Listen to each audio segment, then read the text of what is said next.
हमारी last topic अगली topic आती है HTML फॉर्म्स। ये हमारा लास्ट टॉपिक है।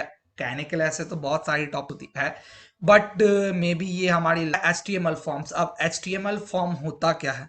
तो फॉर्म, पहले फॉर्म होता क्या है? तो फॉर्म आर एनी वन और collection of many input field. तो फॉर्म जनरली क्या होता है तुम्हारा कि फॉर्म्स में हम कोई भी फॉर्म देखे, चाहे हम प्रिंटेड फॉर्म देखे, एक हम अथी में हार्ड कॉपी का फॉर्म देखे, या ऑनलाइन कहीं भी हम फॉर्म देखते हैं, गूगल फॉर्म ही देखते हैं। वो क्या होता है, या तो उसमें एक इनपुट फील्ड होती है, या वो मल्टीपल इनपुट फील्ड का क्या होता है, कलेक्शन होता है। यही होता है कोई भी फॉर्म्स में, यही चीज होती है। तो यही है कि फॉर्म आर एनी वन और collection of many input field. उसके बाद ये क्या करता है, forms take input from the user और visitor and send it post to a backend application such as CGI, ASP script, PHP script, etc। ये क्या करेगा फॉर्म हमारा, फॉर्म का काम क्या होता है, ये क्या करता है, एक यूजर से इनपुट लेता है या विजिटर से इनपुट लेगा, और ये क्या करेगा तुम्हारा, हमको एक अथी की पोस्ट करेगा, किसी भी अथी में अपना इनपुट लेकर के उसको सेंड करेगा किसी बैकएंड एप्लीकेशन पे। और बैकएंड एप्लीकेशन पे जनरली क्या होती है, कोई स्क्रिप्ट होता है बैकएंड पे, चाहे वो PHP का स्क्रिप्ट होगा, Node.js का होगा। तो हर अथी में बैकएंड में जो बैकएंड तुम्हारी कहोगे ना एप्लीकेशन, वो स्क्रिप्ट ही कहलाती है तुम्हारी बैकएंड में, चाहे हम किसी भी लैंग्वेज को ले लें। तुम हर लैंग्वेज का देख लो, इवन अगर हम पीएचपी को देखें, तो पीएचपी का भी जो बैकएंड कोड लिखाता है उसको हम स्क्रिप्ट ही कहते हैं। हम अगर अथी में जैंगो की बात करें, जो पाइथन का एक फ्रेमवर्क है, उसमें भी जो हम बैकएंड, तो हमको पता है पाइथन भी एक स्क्रिप्टिंग लैंग्वेज है, तो हम पाइथन में भी जो बैकएंड कोड लिखते हैं उसको भी हम स्क्रिप्ट ही कहते हैं। ASP ऐसे ही होता है, एक्टिव सर्वर पेज होता है जो माइक्रोसॉफ्ट का, ये भी है। तो ये क्या करता है, HTML फॉर्म है हमारा। HTML फॉर्म क्या करेगा, हमारा यूजर से इनपुट लेगा और उसको सेंड करेगा, क्या करेगा, किसी भी बैकएंड एप्लीकेशन को प्रोसेसिंग के लिए, फॉर फर्दर प्रोसेसिंग। उसके बाद हमारा क्या है, हम HTML में फॉर्म्स बनाते कैसे हैं, हम HTML में फॉर्म बनाते हैं यूजिंग फॉर्म टैग। हम HTML में फॉर्म यूजिंग फॉर्म टैग बनाते हैं। अब फॉर्म टैग है क्या, तो फॉर्म टैग पहला तो एक पेयर टैग है कि ये ओपन होगा, क्लोज होगा। दूसरा, ये एक ब्लॉक लेवल टैग है। ये एक ब्लॉक लेवल टैग है कि ये जहां भी क्रिएट होगा वो ब्लॉक बनाएगा तुमको एक पूरा, ये एक नहीं कि इनलाइन में है, ये ब्लॉक लेवल टैग है। दूसरा, इसका यूज क्या होता है, फॉर्म टैग का use to create forms in HTML। Form tag का यूज करके हम क्या करते हैं, HTML में फॉर्म्स बनाते हैं। तीसरा, act as a container for input tag and its different type. ये भी एक कंटेनर टैग है, जो मैंने स्टार्टिंग में पढ़ाया था कि हाँ, हमारा टैग 3 टाइप का होता है। एक फॉर्मेटिंग टैग होता है, एक स्ट्रक्चरल टैग होता है, एक कंट्रोल टैग होता है। तो फॉर्म टैग हमारा स्ट्रक्चरल टैग में आता है। फॉर्म टैग कोई काम करता नहीं है, बट ये क्या करता है, एक हमने ये फॉर्म्स क्रिएट करता है, बट ये भी डायरेक्टली फॉर्म्स नहीं क्रिएट करता है।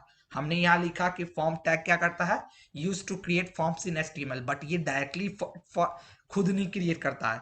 ये भी क्या करता है, हेल्प लेता है इनपुट टैग का, हम आगे देखेंगे इनपुट टैग।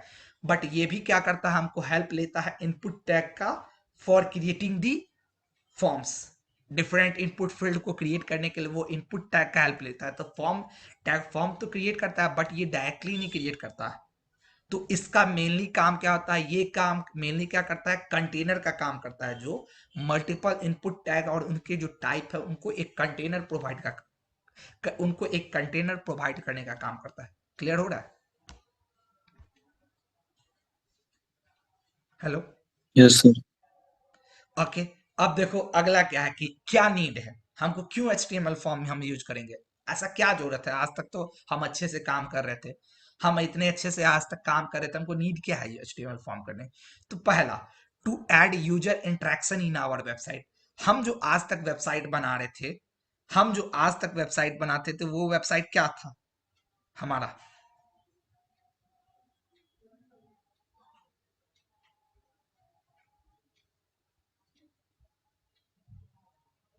हम जो अभी तक वेबसाइट बनाते थे, उस वेबसाइट एक ऐसा वेबसाइट है जहां पे हम अपना कंटेंट डाल पाते थे, बट वहां पे यूजर किसी टाइप का इंटरेक्शन नहीं करा पा रहा था। इंटरेक्शन करने का मतलब क्या, कि अगला पॉइंट देखो, Forms let visitor to interact with our website by writing down their input in different forms like feedback in the feedback form, search item in the search form, etc.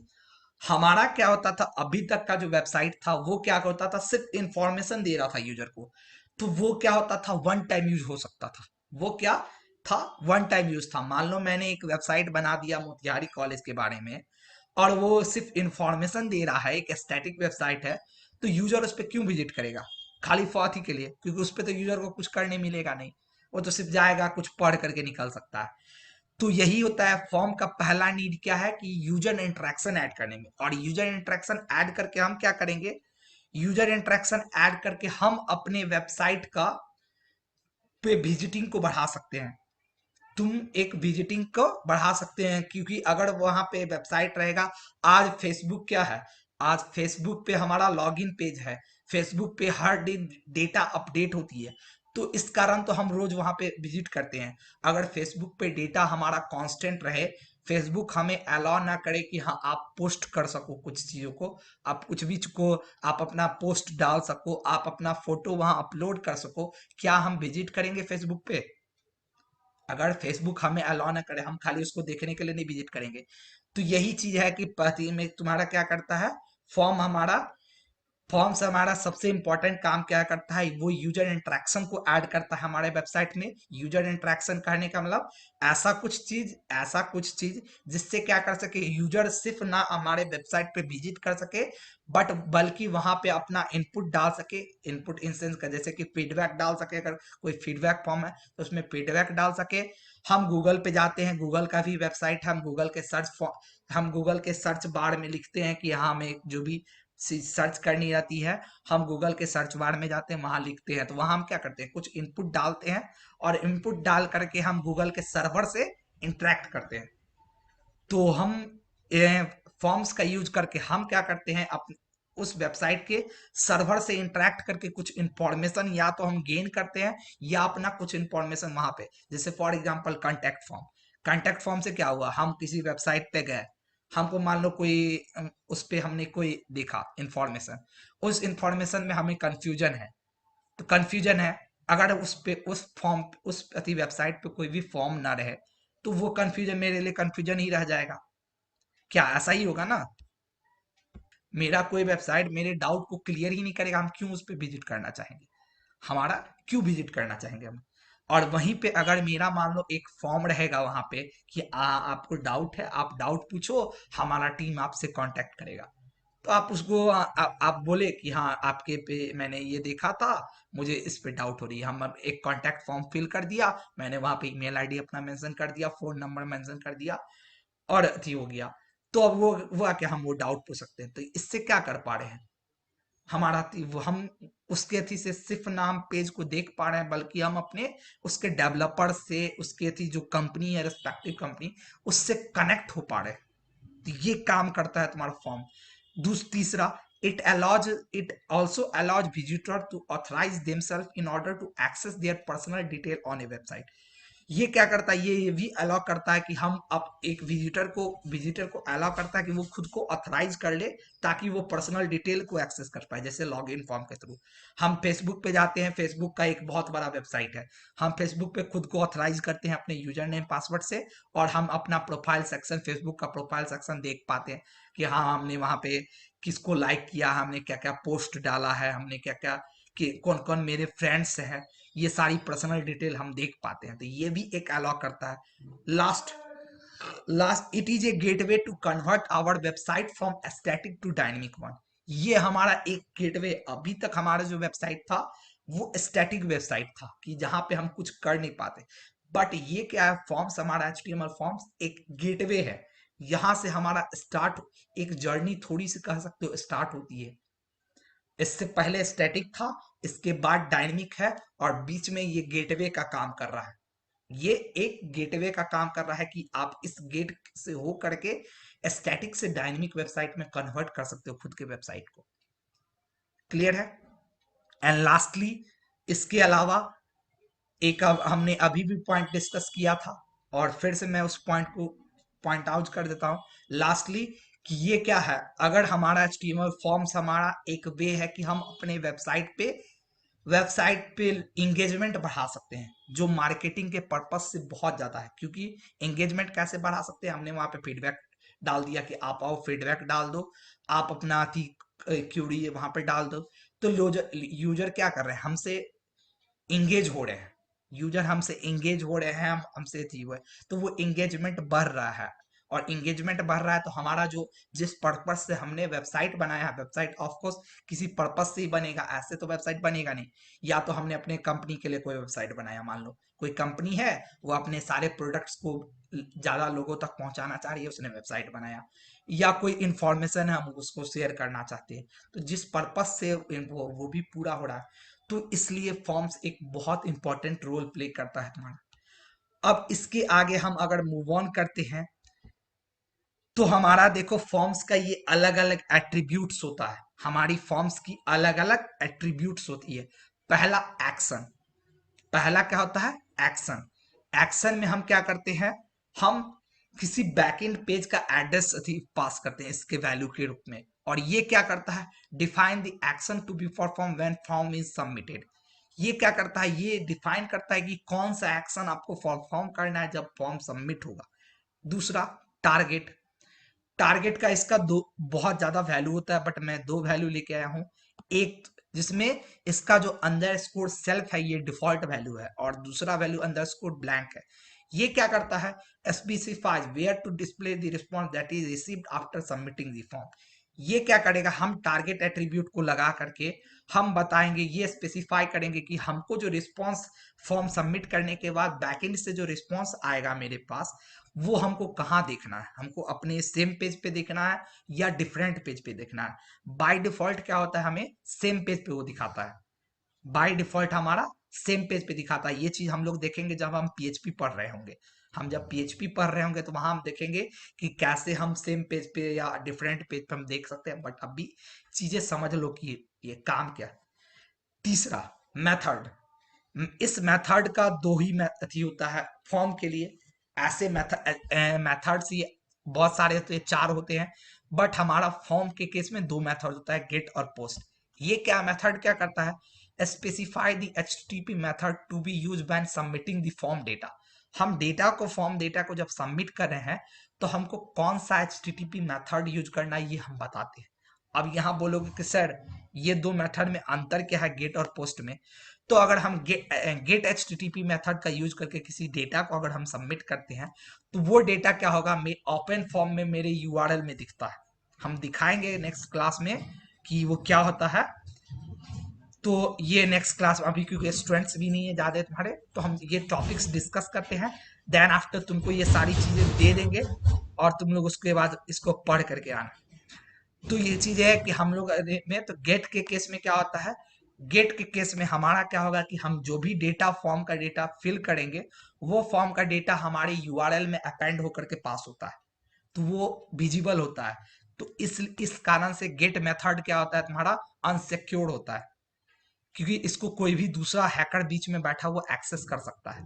और तुम जो डेटा, तो इसलिए कहा जाता है get method का आप यूज तभी करो जब आपको ऐसा डेटा को सबमिट करना है जो डेटा आपके लिए क्रूशियल नहीं है, आपका क्रूशियल डेटा नहीं है। नहीं। और पोस्ट में क्या होता है, इसके इसके अतिरिक्त पोस्ट में क्या होता है, हम जैसे नॉर्मली पोस्ट करते हैं, तो पोस्ट हम करते हैं किसी को लेटर, तो हम क्या करते थे, हम उसको एक लिफाफा में डाल देते, हम उसको एक है।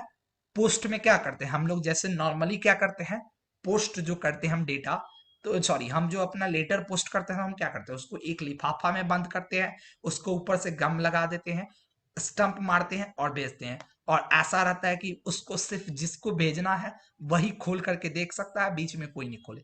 सेम चीज यहाँ भी होगा। यहाँ पे हमारा क्या होता है, यहाँ पे एक टर्म होता है डेटा पैकेट। तुम आगे जाकर के नेटवर्किंग पढ़ोगे तो वहां पढ़ोगे डेटा पैकेट। डेटा पैकेट मतलब क्या होता है कि हमको जो डेटा भेजना है उसको हम पैकेट्स का फॉर्म बनाते, उसको पैकेट के फॉर्म में देते हैं, और वो पैकेट के फॉर्म में डेटा एक जगह से दूसरे जगह पे जाता है, उसको डेटा पैकेट। तो यही पोस्ट में अगर हमने पोस्ट एचटीटीपी मेथड का यूज किया तो ये क्या करेगा, मेरे डेटा को हमने जो भी डेटा रखा वो सारा डेटा मेरा एक इनक्रिप्ट हो जाएगा पूरा, बाइंड होकर के, और वो ओपन फॉर्म में नहीं जाएगा, वो एक अथी में। तो ये सिक्योर्ड रहता है। इसलिए जितने भी आपको सेंसिटिव डेटा है, जैसे यूजर नेम हो गया, पासवर्ड हो गया, इन सभी को हम क्या करते हैं, हमेशा उस फॉर्म के में सबमिट करते हैं जिस फॉर्म का मेथड क्या हो, पोस्ट हो। गेट वाले फॉर्म में कभी भी आपको सबमिट नहीं करना चाहिए। क्लियर है ऑफ है, और एक अदर वैल्यू ऑन होती है। ये क्या करता है, whether a form should have auto complete और ऑन और ऑफ। ये चेक करता है कि हमने देखा है कि ऑटो कंप्लीट फीचर हम लोग देखते हैं, कभी कभी हम कहीं पर फॉर्म फिल करने जाते हैं तो वो क्या करता है, हम जैसे ही कोई भी एक लेटर टाइप करते हैं, वो क्या करता है मेरा, वो ऑटोमेटिकली क्या करता है मेरा, एक लेटर टाइप करते हैं, मेरा क्या करता है, प्रीवियस का कोई डेटा ले लेता है। जैसे फॉर एग्जांपल अगर तुमने क्रोम का यूज किया होगा, क्रोम में तुम कभी भी किसी फॉर्म को फिल करो, उसके बाद तुमको अगर वो सही रहता है तो पूछता है कि do you want to save this data. और अगर हमने वो सेव कर दिया, हमने अपना यूजर नेम पासवर्ड सेव कर दिया, तो नेक्स्ट टाइम जैसे ही हम अथी किसी भी अथी में क्रोम में किसी भी वेबसाइट को लॉग इन करते हैं, तो अगर हम वहां पे डेटा डालने जाते हैं तो वो ऑटोमेटिकली डेटा फिल कर देता है। ऐसा होता है, ऐसी यस चीज हो। सर। तो वहां क्या होता है, वहां पे हमारा क्या रहता है, यही फीचर होता है कि वहां ऑटो कंप्लीट ऑन रहता है। तो ऑटो कंप्लीट एट्रीब्यूट हमारे फॉर्म में यही काम करेगा कि अगर हमने ऑटो कंप्लीट को ऑफ रखा है तो मेरा फॉर्म में डेटा ऑटोमेटिकली फिल नहीं रहेगा, जो डिफॉल्ट वैल्यू है। लेकिन अगर मैंने ऑटो कंप्लीट ऑन कर दिया तो वो एक बार मैंने अगर उस फॉर्म में डेटा डाल दिया, तो नेक्स्ट टाइम से हम जैसे डेटा डालने जाएंगे वो ऑटोमेटिकली मेरा कंप्लीट हो जाएगा। तो ये फीचर है।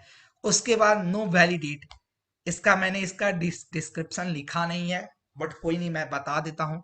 नो वैलिडेट क्या करेगा, इसकी कोई वैल्यू नहीं होगी, ये एक बुलियन वैल्यू, बुलियन एट्रीब्यूट होता है। ये क्या करेगा, ये अगर मैंने लगा दिया नो, अगर मैंने ये वैल्यू एट्रीब्यूट को लगा दिया अपने फॉर्म टैग पे, तो ये क्या करेगा, मेरे बोल देगा कि फॉर्म डेटा को आपको वैलिडेट नहीं करना है।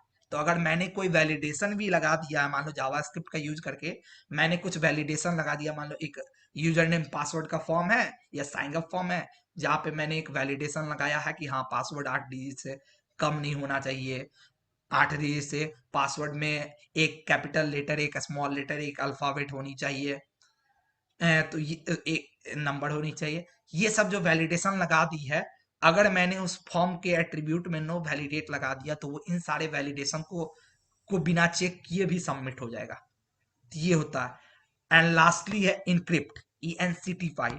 ये इसका, इस एट्रीब्यूट का हम तब यूज करते हैं, इसकी वैल्यू क्या होती है, इसकी वैल्यू तुम्हारी होती है, इसकी वैल्यू होती है मल्टी पार्ट फॉर्म डेटा। हम लास्ट अगले क्लास में मेंशन कर देंगे multi part form data, multi part slash form dash data, ये इसकी एक वैल्यू होती है। बोलोगे सर इसका यूज कब है, इसका यूज हम तब करते हैं इनक्रिप्ट, ENCTPY का इनक्रिप्ट टाइप इसको कहा जाता है। इसका यूज तब करते हैं जब हम अपने HTML फॉर्म से कोई फाइल्स को सबमिट कर रहे हो। जैसे मान लो फॉर एग्जांपल मैं नॉर्मली अगर मैं अपने HTML फॉर्म में टेक्स्ट सबमिट कर रहा हूँ, नाम अपना लिख करके सबमिट कर रहा हूँ, अपना एज मान लो डाल करके सबमिट कर रहा हूँ, अपना कॉलेज का नाम सबमिट कर रहा हूँ, तो हमको उसको इनक्रिप्ट करने की जरूरत नहीं। बट अगर फॉर एग्जांपल वहीं पे मैं अपना प्रोफाइल पिक्चर सबमिट कर रहा हूँ, मैं अपना कोई PDF सबमिट कर रहा हूँ, तो हमको वहां पे फॉर्म को क्या करना पड़ेगा, फिर इनक्रिप्ट करना पड़ेगा मल्टी पार्ट फॉर्म डेटा में।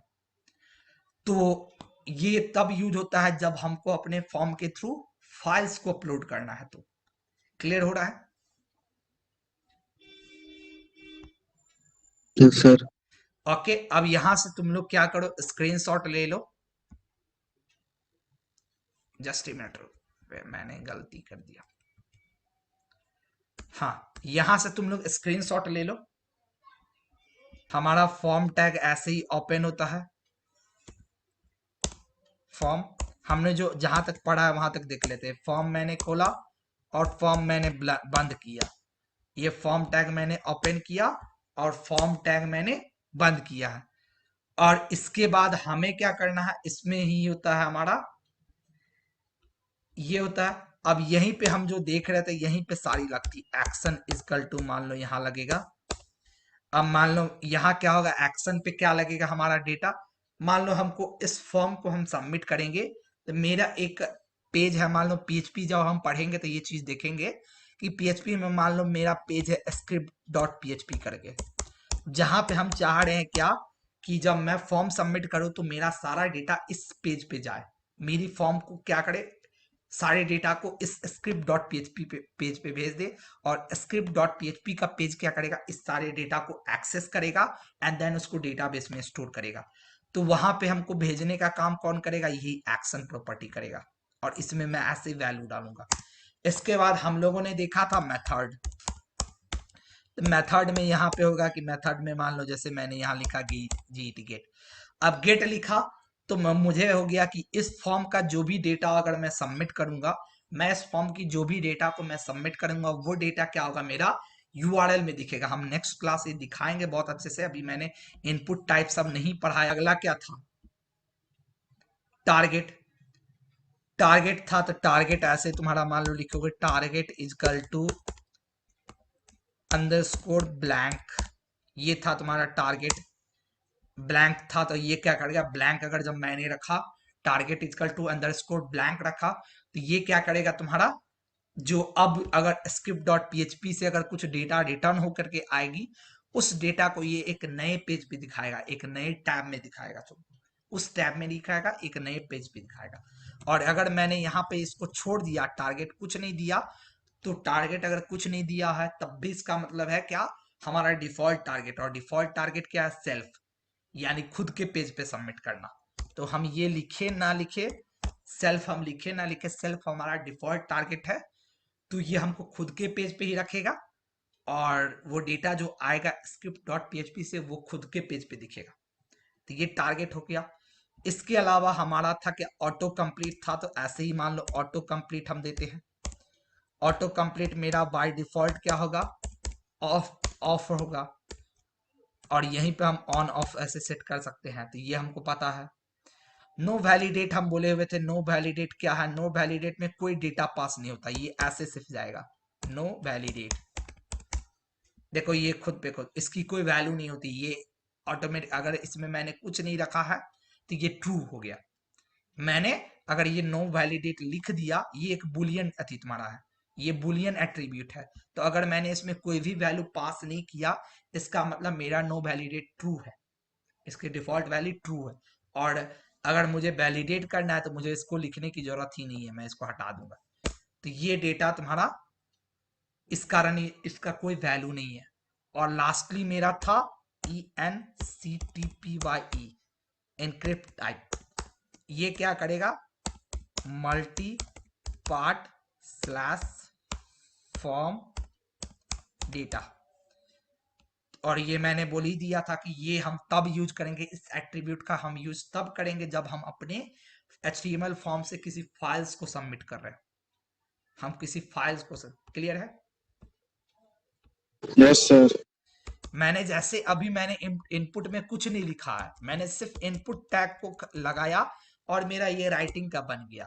अब इस इनपुट टैग का भी क्या होता है, बहुत सारा टाइप्स होता है, इनपुट टैग का भी बहुत सारा टाइप होता है। जैसे अब भी देखो मैं इस पे लिख रहा हूं तो जी लिखा रहा है, और यहीं पे मैं इनपुट का अगर टाइप मैं सेट कर दूं, इनपुट की मैं टाइप सेट कर दूं, जो हम देखेंगे अगले क्लास में क्या क्या, पासवर्ड सेट कर दूं, पासवर्ड। तो अब अगर मैं इस पेज को लोड करता हूं तो देखो यहाँ क्या होगा, अब अगर मैं कुछ भी यहाँ लिखूंगा देखो डॉट में आ रहा है, देख रहे हो। पहले क्या हो रहा था, नॉर्मली डेटा जा रहा था, अब मैं यहाँ पे कुछ भी लिखूंगा तुमको दिख नहीं रहा है मैं क्या टाइप कर रहा हूँ।